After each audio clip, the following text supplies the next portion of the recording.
programmer Carl accidentally won the company's lucky prize. But the prize is actually living with the boss for a week.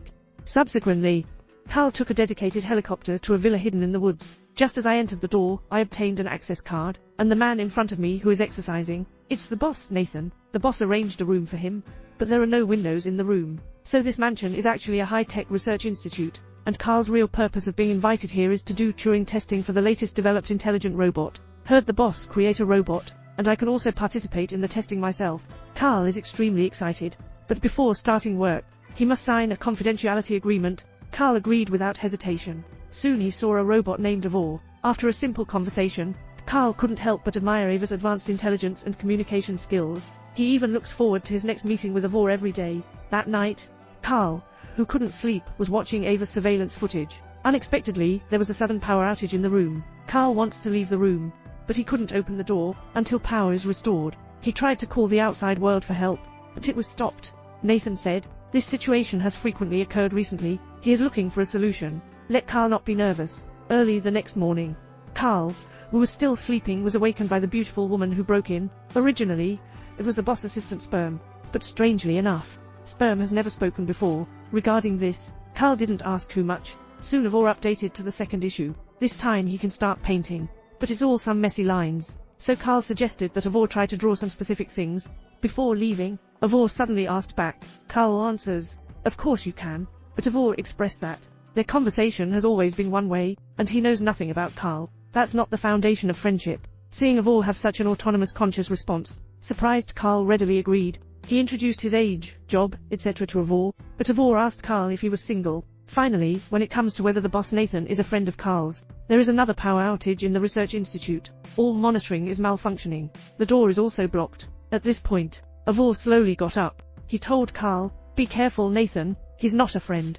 Carl was shocked by what Avor said. Just then, power restored to normal. Avor immediately shifted the topic. At night, Nathan inquired about the call content for the power outage section. Carl didn't answer truthfully, just a simple prevarication, and since then, Carl seems to have a different feeling for Avor. That night, Nathan took Carl to a laboratory. The content inside shocked Carl very much. This blue crystalline colloid is the brain of artificial intelligence. It is the core organization that endows robots with intelligence. He is able to constantly update and learn.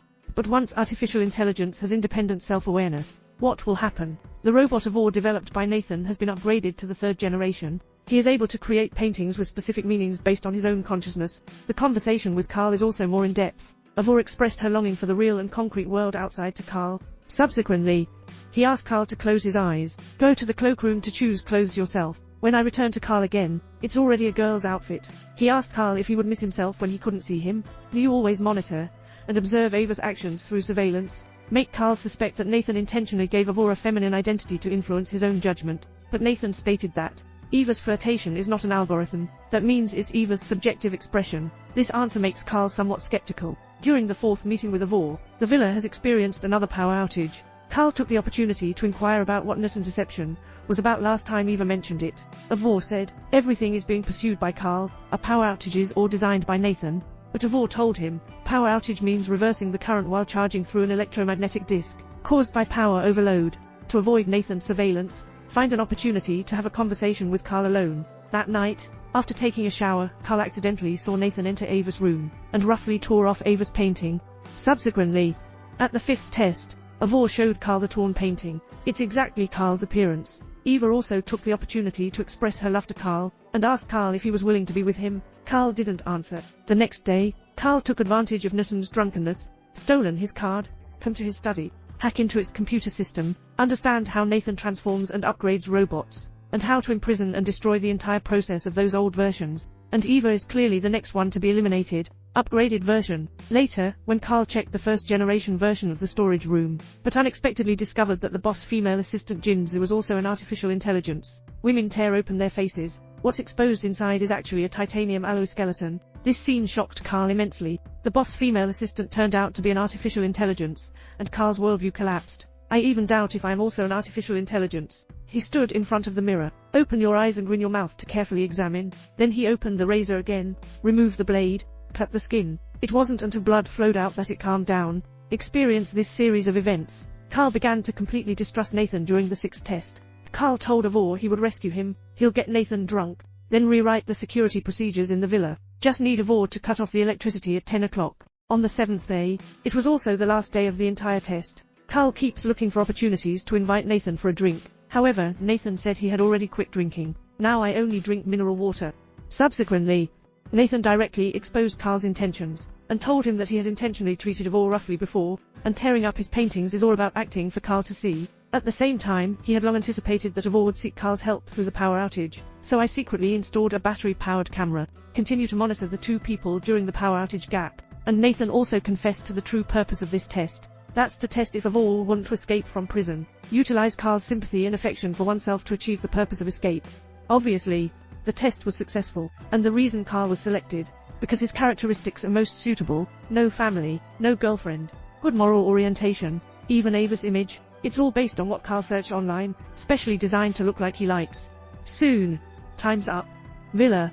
Power off on time. Just as Nathan was proud of his test results, Carl's words shocked him. He had long guessed that he would also be monitored when there was a power outage. So last night when Nathan got drunk, revised security procedures in advance, and the modified program will allow everyone to automatically open Avor when there is a power outage, so she can take advantage of this opportunity to escape. Just then, restore power to the villa. Nathan immediately check in front of the surveillance. Sure enough, Eva has already left the room. Angry Nathan knocked Carl unconscious, then remove an iron pipe, and go out to search for it. Seeing Avor whispering to Gold in the hallway, he ordered him to return to the room immediately, but Avor asked back. February the 2nd. After saying STH, he slowly walked towards Nathan. See this situation? Nathan became very nervous. Soon Avor rushed up and knocked it down. He tightly grabbed Nathan's neck. Just as the two sides were arguing, Gold is slowly coming from behind.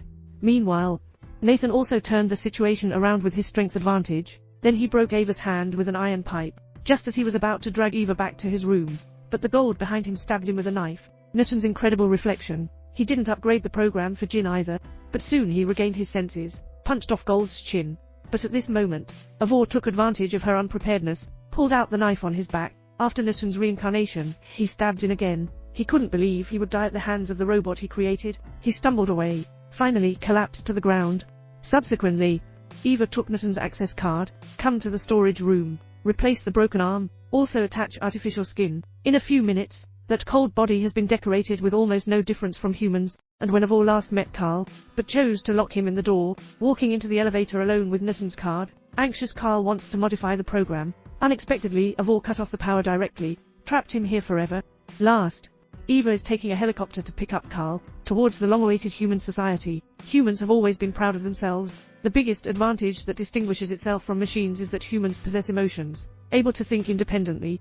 But Avor in the film precisely learns human behavior patterns, captured humanity with emotions. This battle between humans and artificial intelligence. Finally, it ends with the victory of the creature. This can't help but evoke a chilling fear in one's spine.